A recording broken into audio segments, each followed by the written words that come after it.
I wanna know ya. Cameroon, Guinea-Bissau, Sierra Leone, gotta let me show ya. Nigeria, Bioko Island, Liberia, I wanna know ya. Cameroon, Guinea-Bissau, Sierra Leone, gotta let me show ya. Nigeria, Bioko Island, Liberia, I wanna know ya. Let it all hang out. DNA brings the car people out. The artistic, so gifted. African ancestry gets it. Yes, they black owned for the people. In the roots, they will find your sequel. Genetic test in the process, peaceful. Reunite, multiply with your equals. Black scientists, research it. Invest in that time, you're worth it. Experience feels so perfect. Get on the right path to your purpose. No other in the industry like this. Find your link to a tribe, precise kit. The Mende people, Mendenga, Volanta, the house. I wanna know ya. Cameroon, Guinea-Bissau, Sierra Leone, gotta let me show ya. Nigeria, Bioko Island, Liberia, I wanna know ya. Cameroon, Guinea-Bissau, Sierra Leone, gotta let me show ya. Nigeria, Bioko Island, Liberia, I wanna know ya. AfricanAncestry.com, the pioneers in genetic tracing for black people. Since 2003, doing what no other in the industry can do by tracing your DNA to the present day African country, ethnic group, or tribe. What better time than now to find out where you came from? Order your kit today.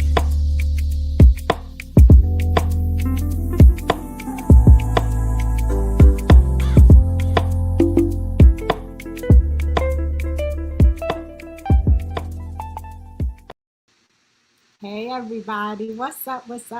Welcome. Hello, it's Gina Page. I am the CEO and co-founder of AfricanAncestry.com. It's Wednesday, it's African Ancestry Live. What's up, party people? Karen Dixon, you were here first today. Hello. The first to comment. Thank you for being here. Samuel, hello. Herman Baker, as usual. Mary Smith in the house. Hey, Sharice, welcome. I'm so glad to see you all. For those of you who may just be joining us for the first time, we are AfricanAncestry.com. We are the pioneers of genetic ancestry tracing for Black people around the world. And we are on a mission to transform the way we view ourselves. I should say to help transform the way we view ourselves as Black folks and the way we view Africa. And we do that DNA unlike anybody else. You can tell them, Darnell, Darren Harris. Shout out to Madame Tene, who saved me last Saturday. When I tell you, woo, she came through in the clutch. Our Cafe, Cubano Keys, hello. Thank you all for being here. So we're different than everybody else. You all know that we are the only company that's Black owned, Black founded, Black led, Black funded, and that focuses on specific African lineages for Black people. That's who we are. We're the only company that doesn't sell or share your personal or genetic information. And we're the only company that gets you down to the present day African country and ethnic group or tribe. You may say the word tribe. We don't just tell you that you're African. We're not concerned with what percentage African you are. We're rolling with the one drop rule over here now. But the percentages are not our concern today. What our concern is who are the people and the traditions and the values and the practices that you share ancestry with. Shout out to Darnell Clayton. He's going to Sierra Leone this month, April. When are you leaving, Darnell? Next week? Or in a week and a half or so, he's traveling to Sierra Leone, as are about 40 to 50 people that I know of, to get citizenship based on having taken an African ancestry test. The country of Sierra Leone now offers citizenship to those people who can prove that they share maternal or paternal ancestry with Sierra Leone using DNA. So to my knowledge, we're pretty much the only company that can do that. And so Darnell will be there. I will see you there, Darnell, the very first African Ancestry Family Reunion is leaving on April 19th to go to Sierra Leone, and we are looking forward to uh, 11 days of just cultural immersion. And I can't wait. I don't have roots in Sierra Leone, so I will not be getting citizenship, but there's nothing like seeing this work come full circle. So many people take this test because not just because they want to know where they're from, but they want a place to call home. They want a place that they can go back to. And now, especially at a time when so many people are questioning whether or not they want to live long term in the United States, now people who descend from Sierra Leone can become citizens of Sierra Leone as a result of this 18 years of intense work that we've been doing. So I'm very proud of that. And I can't wait to meet you in person, Darnell. You get there on the 23rd. Okay, nice. Darren says I need a free test. but I'm in the UK. I can make a YouTube video of my results. Large following.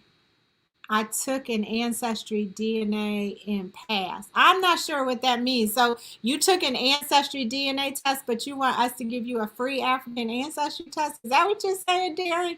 Help me understand your request here. Let's see who I'm gonna make sure. Oh, Darnell said his bosses wouldn't let him leave early. They don't know. Shout out to Avanti Hall. Welcome, my friend. Glad to be here. So Darren, let's talk about this. You don't need $300. What you can do is if you have family members, you all can go in and share in the price of the test because you all will share the results. So a lot of people have told me that they've engaged other family members to contribute to the price of the test. That's something I'd like to just throw out there for you, Darren. Perhaps that would help. Plachette is jealous. That's okay, Plachette. We're going to go. I can't remember your roots. What are your roots, Plachette? I feel like you're Nigeria. I know you're in New Orleans, but I can't remember your roots. We're going to hopefully get everywhere.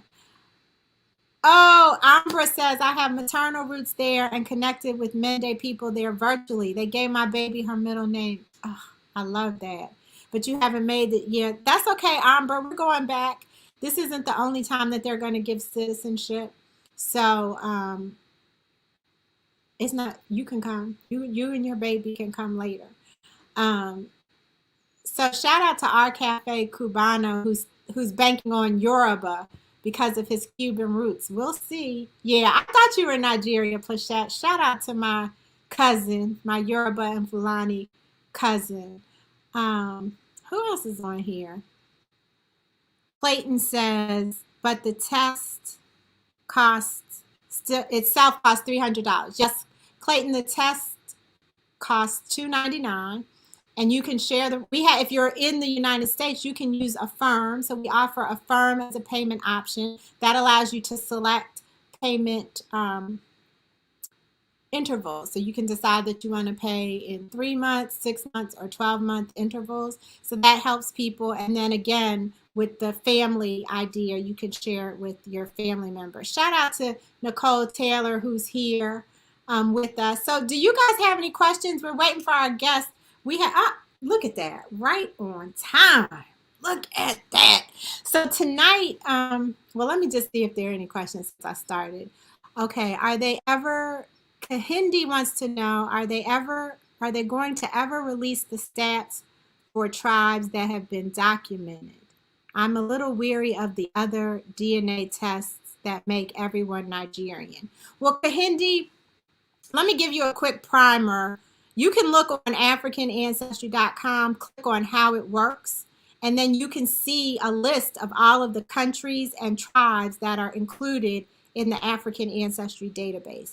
And no other company has a database of African lineages nearly as large as ours. So where some of the other companies may have 1,500 to 2,000 African samples in their reference database, we have over 33,000. And we aren't looking at regions. We have present day countries. So we've found results from people in 27 different countries so far, 27 different African countries. So Kahinde, please check out the How It Works page on our site to look at the list of groups in our database, because we don't make, in fact, if you guys could to throw up your flags, all of you, I see Cameroon flags. Mary, can you show, oh, Mary, not, Mary, have you gotten your other results yet? Plachette, Herman, Juanita, if you all could throw up your flags so Hindi can see that African Ancestry's results are not just Nigerian. Me and Plachette are Nigerian, but I don't know that anybody else on here is Nigerian. All right, Darnell, my cousin Darnell. Great. I hope that was helpful, Kahindi. Welcome, TL. Glad to see you here. Thanks for those flags, everybody. What's the most common country we find people from? The top 4 are Cameroon, Sierra Leone, Nigeria, and Guinea-Bissau.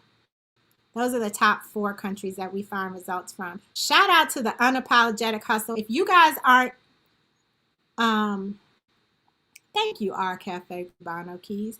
If you guys aren't listening to or subscribe to the Unapologetic Hustle on iTunes or whatever your favorite podcast streaming service is, then you're doing yourself a disservice. Go over there right now and subscribe to the Unapologetic Hustle. I see you, Norma, with the Sierra Leone flag. Herman repping the Cameroon, the T-Car people. Jarvis is here. Oh, thank you. Thank you so much.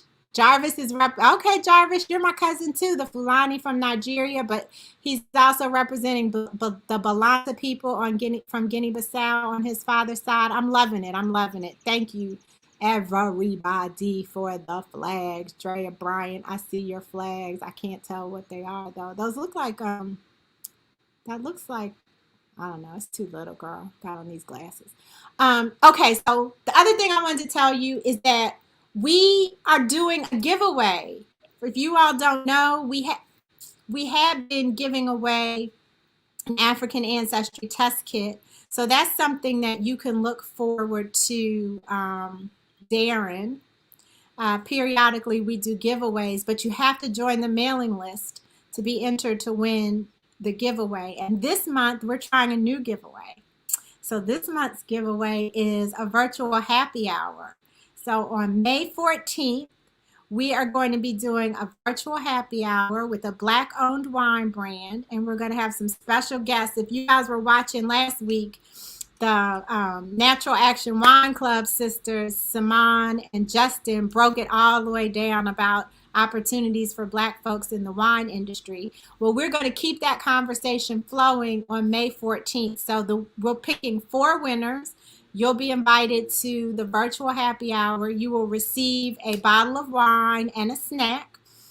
And we're going to have some special guests come through and chat it up for an hour. So I encourage you to go to AfricanAncestry.com. The pop-up will appear, and you can enter your email and your mobile number, and you will automatically be entered into the drawing for the giveaway. So I might get to see some of you all's faces finally, and not just your comments and your flags.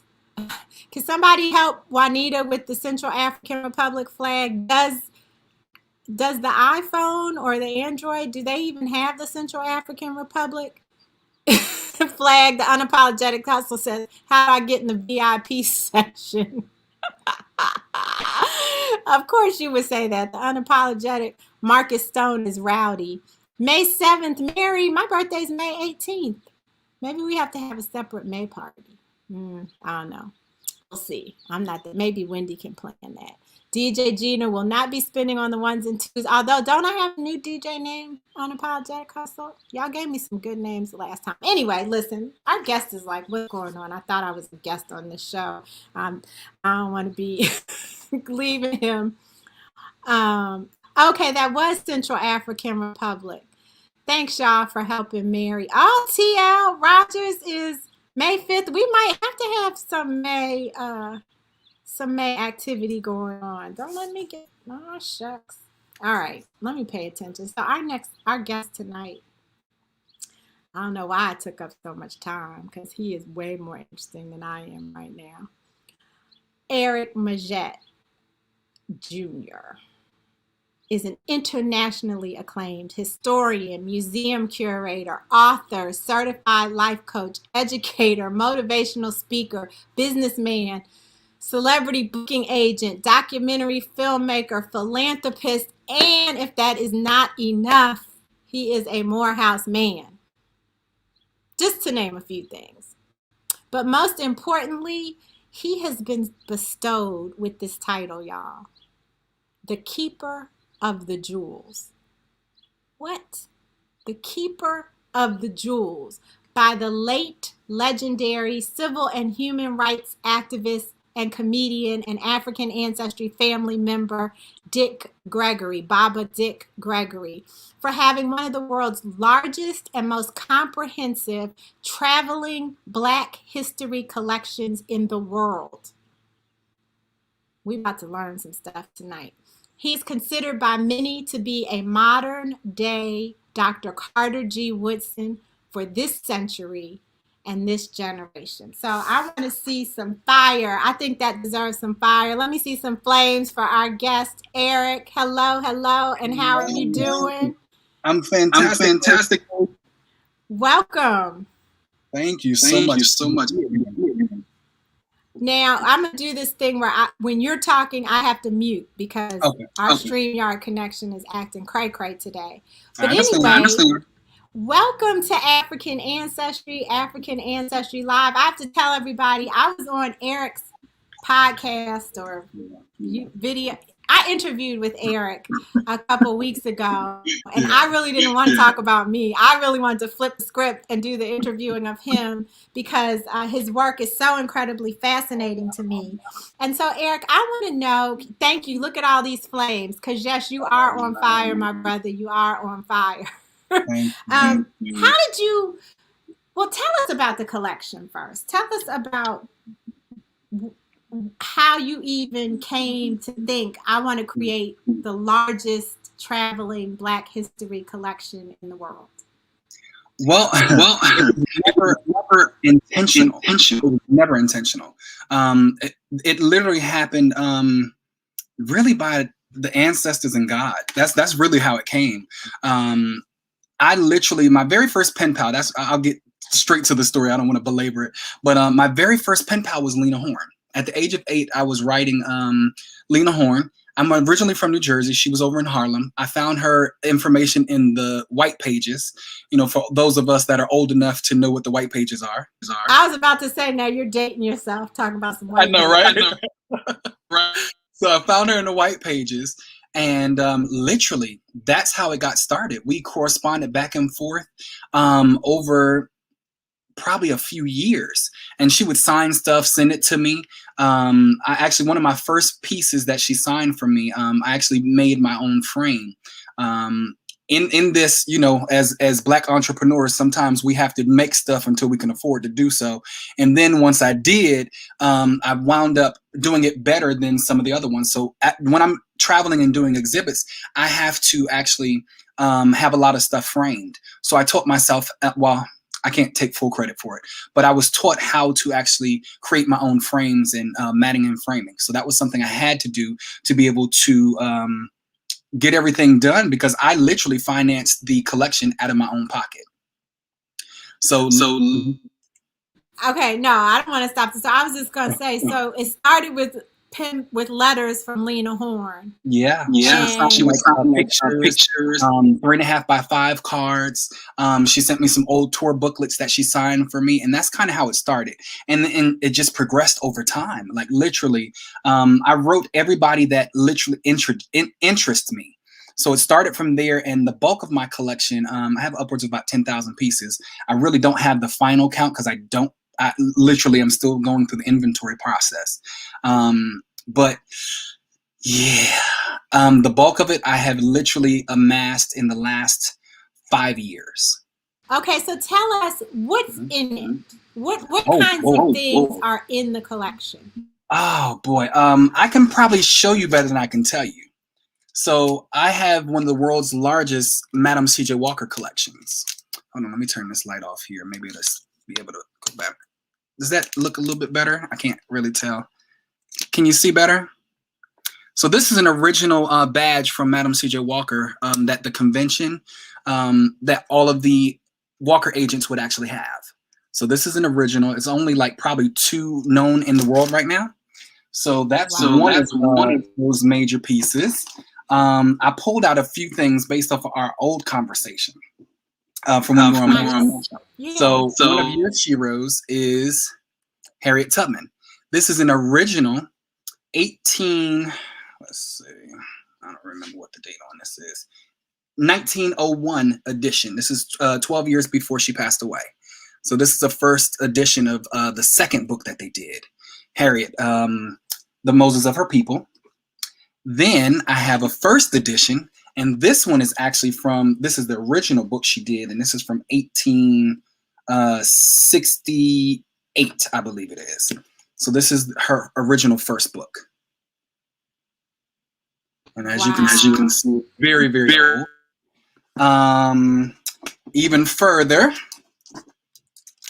this is actually, you see the date on this? This predates the United States.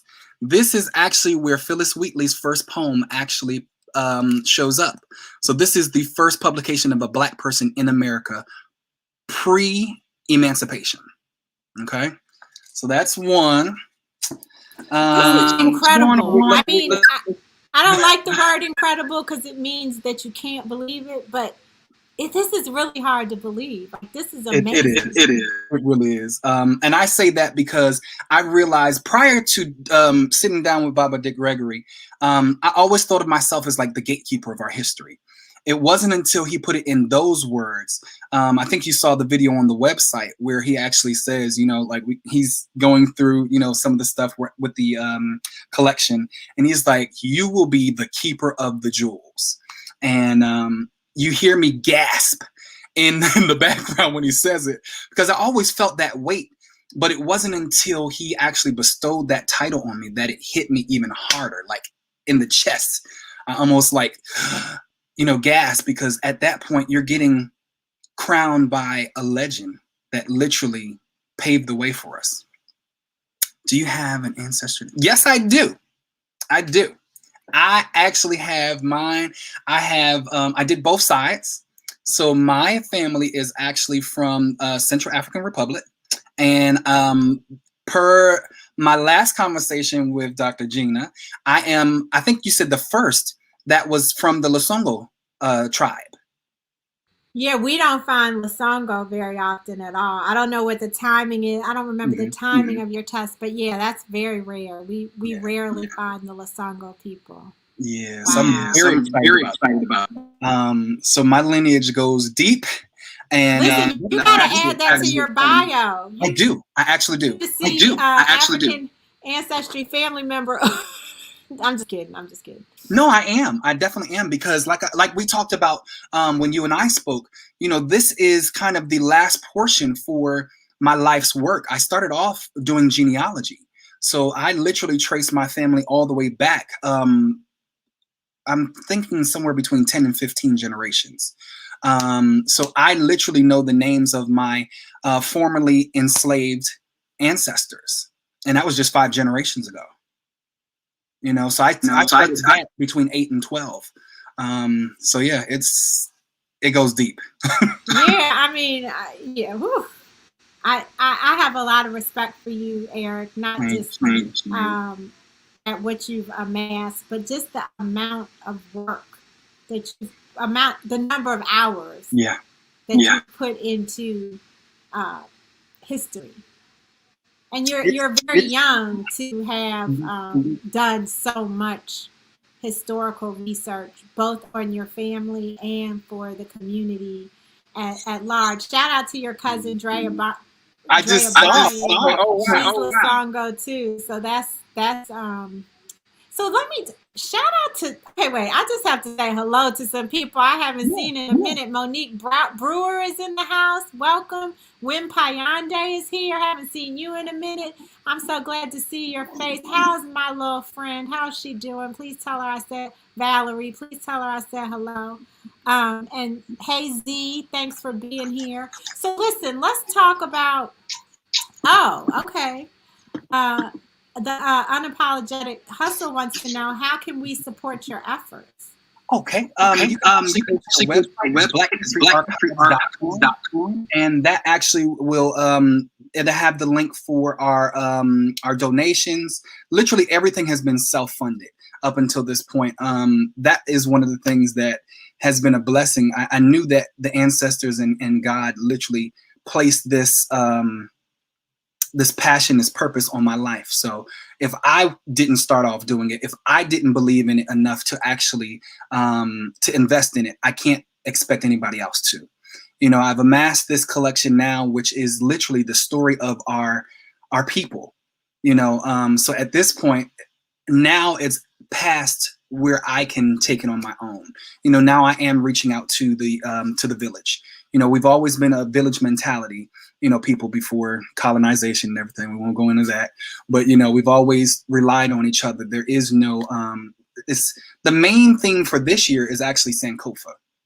The theme, I am because we are. That's the theme for where we are going in our fundraising. You know, I've taken this as far as I can go. Now it's time for us to go ahead and believe in this collective dream. One of the major things, and this is going to be a little touchy, but I'm going to go ahead and touch on it. DC, the home of our, you know, African ancestry, we do have a museum there. And a lot of people don't realize, but we self-funded to have representation. One of the world's largest institutions, the richest institution on the face of the planet, which is the Smithsonian. We funded a museum so that we would have representation, not Black owned, by the largest and richest entity on the face of the planet. We donated our artifacts because most of the Black collectors literally were asked to donate. I have a lot of white dealers. Well, the majority of this field is actually owned by, you know, white dealers. But I have white dealers that were trying to put me on and put me in direct contact with those that were procuring items for the museum. They got paid top dollar. We got asked to donate. And that's been the story of a lot of Black collectors that I know.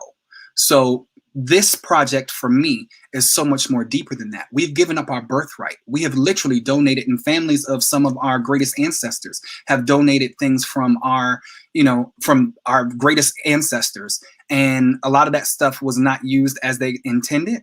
Some of it's just in the vault, stuff like that, you know, but this is Black owned. This is Black run. This is Black funded because it came out my Black pocket. you know? We know a little something about being Black owned. Right. I know you know. So yeah, now everybody, please. Now let's talk about this. So what is the practicality? So now that it's in the past, you would actually go out and tell us how it worked pre-pandemic and tell us how it works now. Pre-pandemic, I would literally be, especially, you know, one of the difficult things for us that are doing some touring Black exhibits are that people really only believe that Black history exists in February. Black history is American history. There would be no American history without Black history. We are the life's blood and fabric of this country. It was built on our backs and built with our blood. So there is no history of America without us. For what right now, we're in the process of really telling the truth about history as it relates to his story. And we're actually now starting to tell the truth. And that's because we actually have the evidence to show. So I went around the country and some places in the world, I guess I should say world now. So I went around the world doing exhibits. Typically it would range from whether it's, you know, a small exhibit from about 30 pieces all the way up to over 200 plus pieces. And I would travel to that particular place and I would go ahead and do the setup and would literally do an exhibit for a day and then on to the next city.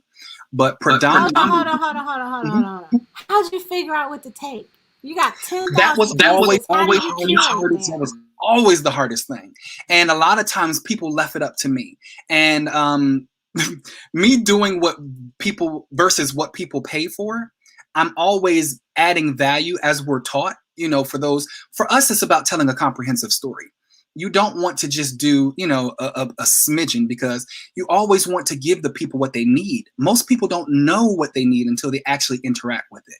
One of the things that comes along with me doing an exhibit comes along our ancestors. a lot of people are not in tune with our ancestors. Everything that our ancestors have touched literally goes just like our DNA. It's a piece of them with it. So, for example, one of my favorite pieces, this is one of the rarest pieces in history. Shouldn't you be using some white gloves or something? I don't have it, but it's already sealed. Okay. So this is one amazing piece that is really okay. I'll just go ahead and tell you about it. I'll show you. Can you see what that says?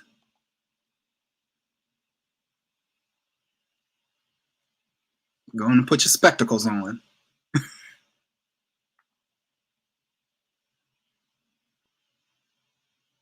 Oh, you're muted. You're muted, Dr. G. Oops, I was saying no, I cannot because of these glasses, but I see that everybody else can see it. Malcolm Little. Yes, this is Malcolm Little. This literally is Malcolm X's Emancipation Papers. This was during his stint when he was introduced to the Honorable Elijah Muhammad and the Nation of Islam. So this is the last time he actually signed his name, and this was when he was released from jail. So when I say Emancipation Papers, this is his parole papers. Okay. Gotcha. So this is one of the rarest documents in history because it's one of the last times that he signs his name as Malcolm Little, because this is after he's introduced to the Nation of Islam. So I bring this experience. This is one of the last papers that he touched while he was in prison. So this holds his DNA. And one of the things that we do, or that I do when I'm actually doing an exhibit, is I actually invoke the presence of our ancestors, let them know that they're welcome and wanted, so that people have an actual encounter with the ancestors. That's one of the things. Every time, it doesn't matter who they are, it doesn't matter what background they come from. White, black, everything else, literally, they're like, there's something I can't explain. I feel something people overcome. I've been everywhere. I've been clubs. I've been museums. I've been to libraries. I've been to schools, colleges, recreation centers, churches, you name it, I'm there. Eric, and the response was the same. You've had Mary Smith pass out twice now.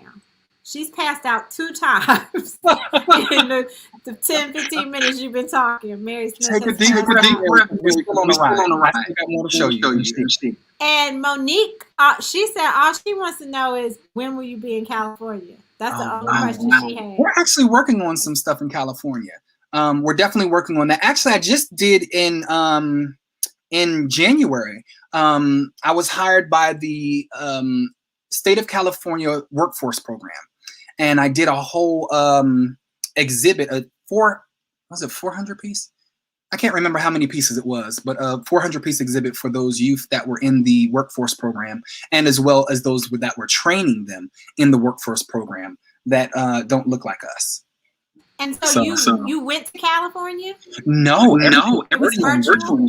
Yeah, it was virtual. It was absolutely phenomenal. It was the first time they had anything like this in the state of California for the workforce program, and everything was absolutely digital.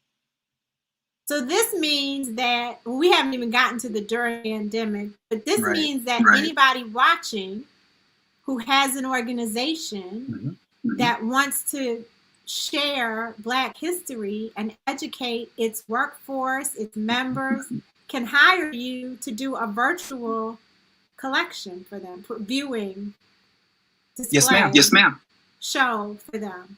Wow. Yeah. And so that was absolutely amazing. But prior to COVID, literally, I would travel the country. 2020, actually, literally right during or pre-announcement of the pandemic, I was on tour. All of February, I literally did a 20-city tour, also including my sacred sites tour. So I went to sacred sites along of our, ancestors along the way of my tour route. So, and then I ended in Atlanta, but right before then, I also did a exhibit with the Nation of Islam. I'm one of the only people outside of the Nation of Islam that is on the official team for their museum that they do every Savior's Day.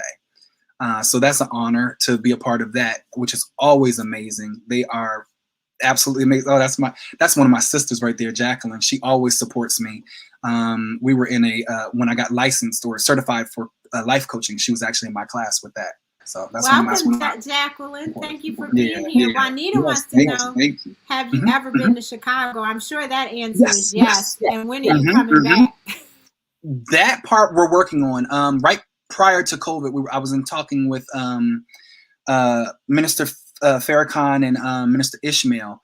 They offered to host for me anytime I came up there to have it at Mosque Mariam. So we're just waiting on a time to be able to come. If there's another organization that wants to sponsor us coming, I'm there.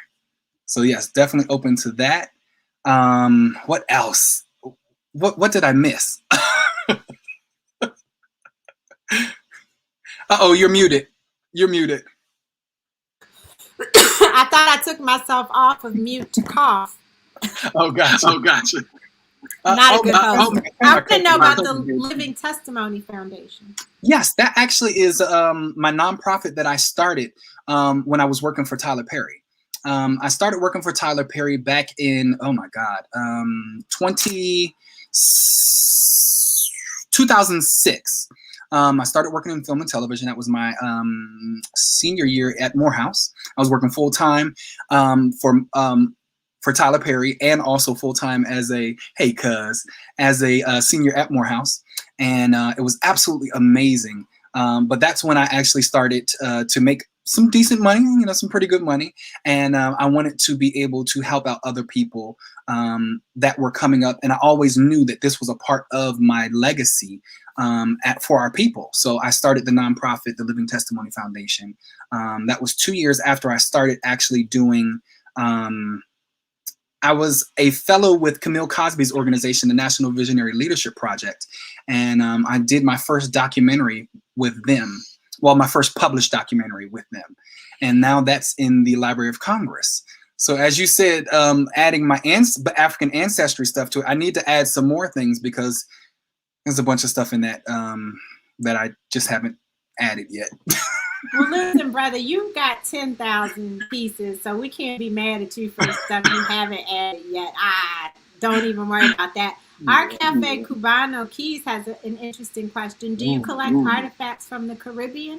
Absolutely. I'm still building, and one of the main, I guess you could say, centerpieces, and I'm so glad you actually asked that. One of my main centerpieces that does actually stem from the Caribbean is this piece right here. I'm going to zoom in. Can you see that? Can you see that, Dr. Gina? Right here? This yeah. emblem. We can see it. That's the Black Starlight. This is actually Marcus Garvey's platter that he used to go off of when he was traveling on the Black Star Line. And, right. Oh, yeah. Dr. Gina, I told you I was coming.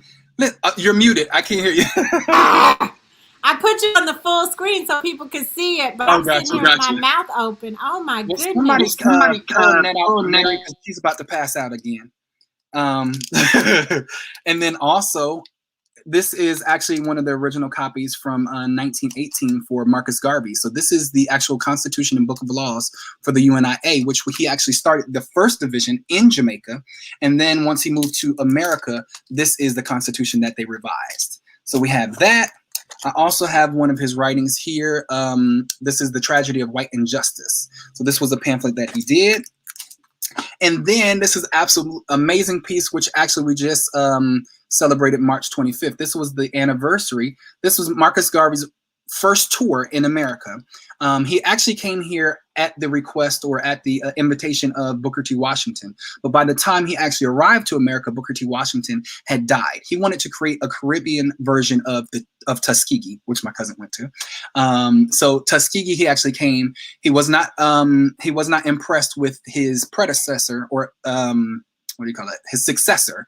And so he went on a tour and actually did a speaking engagement. And this is the original copy of one of the flyers from when he spoke at Big Bethel here in Atlanta, right on Auburn Avenue. And this was March 25th, 1917.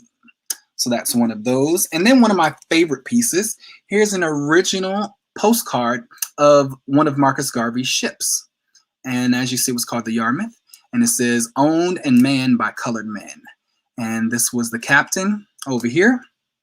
and this was one of his ships. So when they told you that, you know, Marcus Garvey was a liar, once you find out the details about it, which I will be working on now, I'm working on a book on Garvey and a documentary, you'll actually find out the truth, and we're going to get his name cleared. But that's a long story answer to your question. So that's the centerpiece of my Caribbean collection, starting in Jamaica with Marcus Garvey. Shout out to Michael Friend. He says this brother is the second coming of Dick Gregory with all the documentation. Yes, that's why Baba Dick Gregory called him the keeper of the jewels. I literally spent his last tour with him, and taped his last tour with him, and we sat down for about 6 hours one night, and we just went over some of the stuff in the exhibit, and that's kind of part of the video that you see on the website, where he's saying, like, he's like, I've never met anybody that has the sensitivity to what happened and can explain it and break it down. And then he said at the end of that, he was like, see, this is where you're important. And he broke down everything, and then finally ended with, he said, you will be the keeper of the jewels. And that's how that ended. Yeah. Eric, what did you mentioned earlier when you talked about this, you mentioned that it kind of took your breath away. Yes. But after it sunk in, and, you know, maybe later that night, or maybe the next week, or what? It took 2 years. Okay, yeah. How do you even process that kind of anointing? You don't. It's sometimes debilitating, actually. So it's something that you can't focus on. But when you already are operating in your passion, purpose, and your passion and purpose, you kind of just do it. You don't think about it. And that kind of makes the burden lighter. But when you realize how much weight is on your shoulders, because literally you are responsible for carrying the history of your people, it's an honor, but also at the same time, it can be debilitating. As I said, I have to go back to that word, because you want to do the best by the history. You want to do the best and honor the ancestors. So you don't just want to do anything. You don't want to present it just any way. So when you see clips of, you know, the actual presentations that I do, it's held in the utmost reverence. I don't just throw the stuff out there. I literally just, it has to be presented in a way that literally represents the majestic nature of our history and our ancestry, our African ancestry. Let me add that part in there.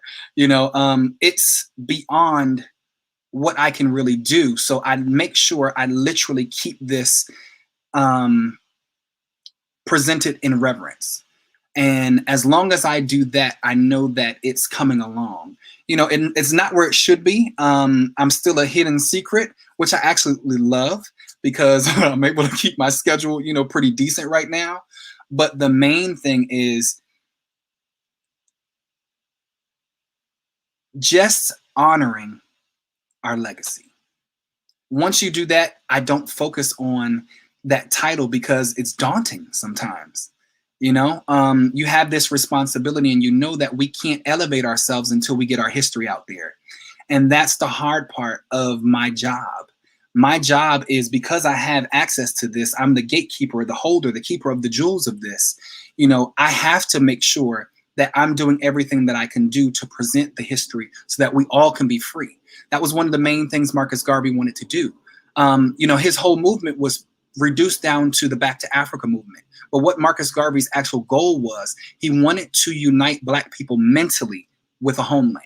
He said, you have China for the Chinamen, you have Europe for the Europeans, you have Ireland for the Irish, but we need Africa for the Africans at home and abroad. He wanted to literally unite you mentally with your homeland, because up until then, we were technically orphans. You know, we didn't know where we were from. And that was the main thing. And Marcus Garvey the Honorable Marcus Garvey wanted to unite us first with our homeland, so that we knew and could actually fuse and reunite. It's the whole thing of Sankofa. You know, we're going back. So then I'm sorry, rambling. No, you were not rambling. You just made me think of another question. So how did you react when you found your African results? Because you had all of this context. You have all of this history. You were a very accomplished genealogist at the time. What did it mean to you in that moment when you saw the answer, the result?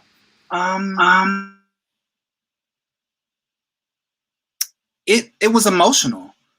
You know, in that instance, you're realizing that everything that was set up to rob you of your culture, your history, and your identity was restored.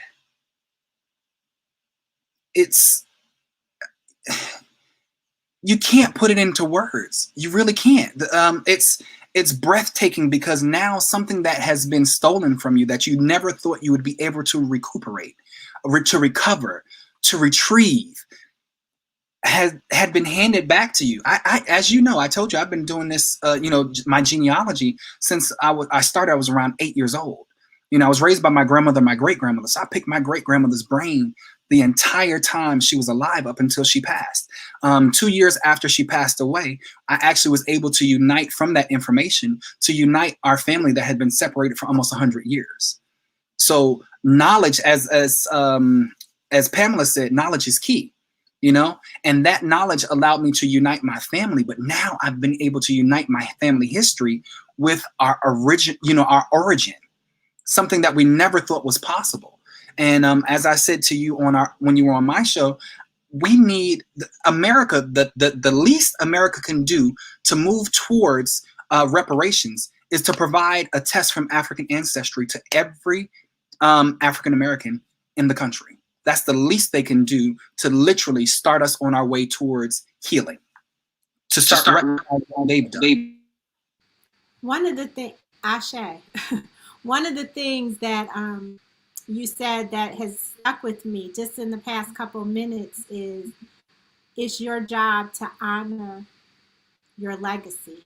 And I think that's all of our jobs. Yeah. The fact that we are walking and breathing and living and thriving is a testament to the legacy that we're a part of. And so every day, you don't have to know where in Africa you come from. You don't have to know your great-great-grandmother's name, but you do need to understand that you come from those people. You do come from African people. You do come from generations of mothers and fathers that have contributed to who you are. I want to encourage everybody. We're looking at Eric and we're in awe, or if we're married, we're passed out on the floor because of his commitment. But we can all make that same commitment just on a personal level to honor the legacy that we're a part of. And I just, that really stuck with me. So I wanted to say, to make sure I said that. And I'm glad. I'm actually launching a course that literally is it's a holistic course. One covers to help other Black people to trace their heritage as far as they can. I guide them through that process. The next step is actually learning more of your history, you know, as far as it relates to your culture. So the Black history portion, and then the last portion is creating your own history. But the most important part of that is actually doing the tracing of your history, reclaiming and actually documenting your history. That's the first part. Everybody has the responsibility of being their family's keeper of the jewels. You know, you are your own family's historian, whether it starts today or whether you can go back several generations. It's your responsibility to record your family's history starting now, so those that are coming after you don't have to go through that responsibility or that task of trying to trace back. So now it's time for us to reclaim our pride and start documenting our family's history and start collecting our own family heirlooms from this point on.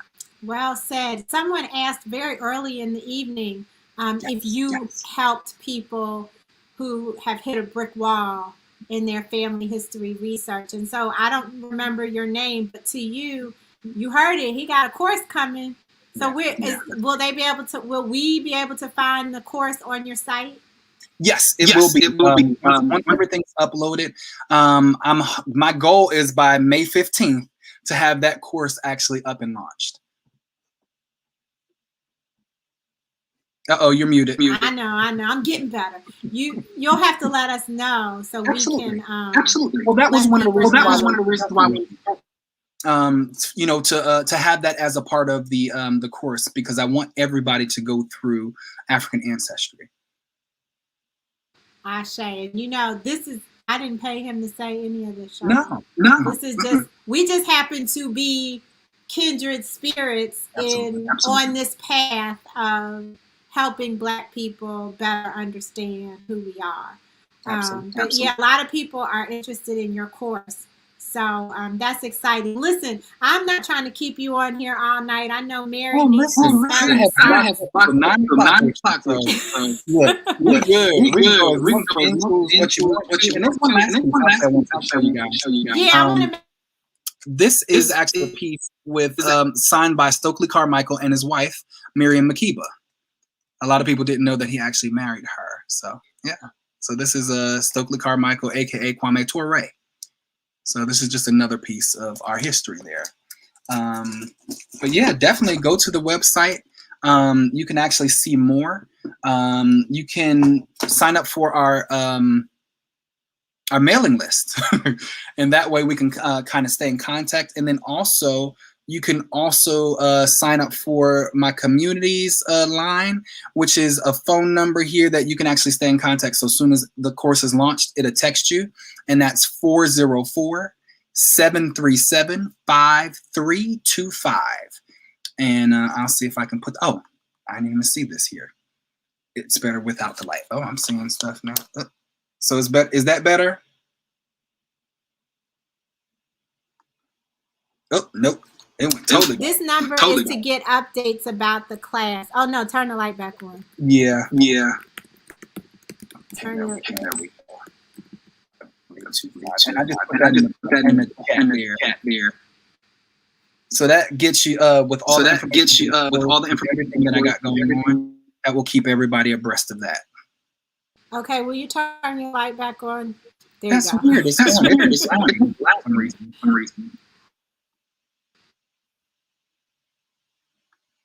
I must be sharing good information because now, out of nowhere, everything is acting up. That's okay. We got it. We're getting what we need. We're getting the download. There we go. I put people on the spot sometime, but you know, last September we had a Remember Who You Are summit, and it was based on all things identity, the African influence on our identity in so many different aspects of life. And we're going to have the next summit in September of this year, going to be expanded, but we have to find a way to have you participate. Absolutely. Summit. I'm putting you on the spot now. Hands down, invitation. Yeah, hands down. Absolutely. Yeah, because this is, you know, the whole point is we don't know. And if we don't know, we can't remember. And so we have to learn so that we can remember, so that we can move forward. Is there anything else you want to share with us as we close out tonight? A piece de resistance. Man, I can't even. I feel like we covered a lot, but I feel like there's so much more to share. But we don't have time. Well, you'll come back. We'll do a part 2. Absolutely. Definitely do that. And I'll share some more information. I'll share some more of the pieces. But I saw some people that were really asking about more information about the actual collection. The collection itself, I see it's lagging. Okay. All right. So I have one of the world's largest Marcus Garvey collections. I have one of the world's largest Madam C.J. Walker collections. I have the world's largest, definitely Malcolm X collections. One of the world's largest Martin Luther King collections, and pretty much everything else in between. You go from my earliest is an original 15th century map of Africa, which shows how the Atlantic Ocean was actually called the Ethiopian Sea. So that's one of my earliest pieces, and my most contemporary piece is Tupac's first publishing contract. Uh-oh, This you're is muted. amazing. We have two questions. The Okay. first question is, how do you keep your work protected? Oh, everything in archival actually keeps it from deteriorating. This is a pH balance board here, so that actually protects it and keeps it from actually deteriorating. So that's one of the things that really makes a lot of our stuff to deteriorate over time because of the acidity. I know you guys didn't ask for a lesson in preservation, but that's one of the things, and also the actual sleeves that protect it as well. So that protects it that way, and everything literally is in a vault, so it stays protected that way. Nice. Now, the last question is, what's one piece that you don't have that you wish you had? Oh my God. Just one? Well, no, you can say more than one. Okay, so one major piece right now that I'm in the process of and have been negotiating with a white dealer that I deal with for the last 3 to 4 years is actually, well, most of our people don't know. So let me give a quick history lesson. Does anybody know in the chat box, does anybody know the last known slave ship to enter the United States illegally? The last known slave ship to enter the United States illegally. Illegally, yeah. It's kind of a question not many people know, but it was the Catilda. And this dealer literally, oh, come on, Lawrence, I love it. Yes. See, I love it. Our people are absolutely amazing. So the Catilda, yes. So there is a dealer that I'm dealing with that actually has some of the personal effects of one of the last known survivors, which was Cujo Lewis. So it has his Bible, it has a picture of him, and a piece of the Catilda that they actually presented him and with a plaque on it. So that's there, and then also it has a picture of his shack that he lived in right outside of Dothan, Alabama. What a lot of people don't know also is that Cujo Lewis's family also absolutely, Lawrence said it again, Africa Town, which is right outside of Mobile, but also they started Mardi Gras. So that's another history lesson there. But yeah, we did an interview with two of the descendants from one of the people on the Clotilda. If you go over to African Ancestry's Remember Who You Are page, you can get there from our homepage. There's an interview with like a 6th generation descendant and then maybe a 4th generation descendant, not of Cujo Lewis, but of one of the other survivors. That's amazing. I'm definitely going to check that out. I'm looking forward to that. But yes, so that's one piece. There's been several pieces that have slipped through my fingers, but for the most part, I'm actually happy where I am now. I literally felt like I didn't have enough. And that was one of the things, like I told you with the question that you asked me, it was always a question of, is it enough? Do I know enough? That daunting living up to that title, and finally I had to realize that, yes, it is enough. I've amassed this, I've dedicated to it. There's nobody else in the world that can acquire what I have, So it's up to me to stand and take pride in that and actually share that. So once I got past mentally that block, I was able to move forward. I love it. Everybody, I want to see some fire. I want to see some hand claps. I want to see. Oh wait, he's still. Oh, okay. No, it's lacking for some reason. Okay. We got real lag going now. This is funny. For real. But that's okay. We got all the knowledge that you were dropping, and this is great. I want to see some hand claps for Eric Majette, for the Black History Archives, for all of his hard work and his dedication and commitment to your legacy. He's not doing it for himself. He's doing it for you.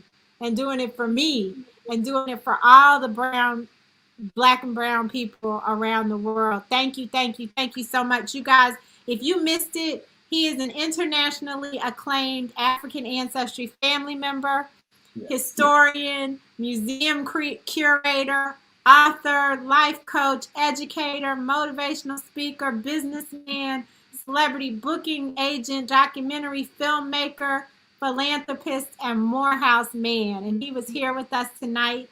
Please visit his site at blackhistoryarchives.com. You can make a donation to the research. You can schedule a presentation for your organization. You can join the text so that you can get information about the class you're going to start on May 15th. There's something for everybody over there on blackhistoryarchives.com. And he already said he's coming back. So we'll get a part 2. We'll curate a part 2 and see you again very soon. Eric, thank you so much for sharing part of your evening with us tonight. Thank you for having me. Thank you. Thank you so much. Thank you for being here with us tonight, everybody. Your cousin, well, she's not your cousin, she's your sister, Jacqueline. She's giving you all the hand claps and all the fire. But I really appreciate you all being here, showing up and supporting one of our own family members and the history that is a part of who we all are. And so I don't take you for granted. There are lots of other things you could be doing right now, but you were here with us tonight, and I truly, truly appreciate all of you for being here. Don't forget to go to AfricanAncestry.com, enter to win a seat and invitation at our virtual happy hour so I can see your face. We got 4 people. We're going to have 4 winners, so please make sure you go. Even if you're already on our email list, we need your email and your phone number, so just go and rejoin,